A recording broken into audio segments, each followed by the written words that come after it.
আমরা এসেছি আজ এই ফায়ার সার্ভিস সপ্তাহ উপলক্ষে কিভাবে একটা গ্যাস সিলিন্ডারে সব সময় সব জায়গায় গ্যাস ব্যবহার হচ্ছে, কিভাবে সেই গ্যাস সিলিন্ডারে অগ্নিসংযোগ হলে তা নির্বাপন করা হয়, নিবানো হয়, তা দেখাচ্ছে বিভিন্নভাবে। আমরা এখন দেখছি এটা খুব একটা গুরুত্বপূর্ণ বিষয় আমি মনে করি। সেইভাবেই এখন ফায়ার সার্ভিস যারা ফায়ার ফাইটাররা তা দেখাচ্ছেন, আমরা দেখছি।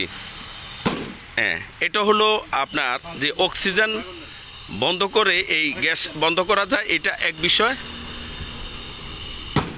এই অক্সিজেনটা বন্ধ করে দিলেই কিন্তু এটা বন্ধ হয়ে গেল। এখন আরেকটা ব্যাপারে উনি দেখাবেন, দেখেন জীবন বাজি রেখে সরাসরি গ্যাস সিলিন্ডারের মধ্যে আঙ্গুল বন্ধ করেই গ্যাস অগ্নি বন্ধ করে দিচ্ছেন। এই দেখেন, এটা খুব সাহসী একটা বিষয়।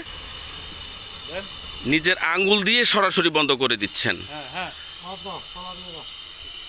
আমরা যদি একটু খেয়াল রাখি, একটু সচেতন হই, তাহলে আমরা বড় ধরনের এই দুর্ঘটনা থেকে রক্ষা পেতে পারি।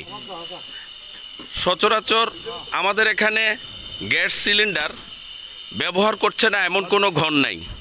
সেই হিসেবে মানুষকে সচেতন করার লক্ষ্যেই এই ফায়ার সার্ভিস এই পদ্ধতি অবলম্বন করছেন।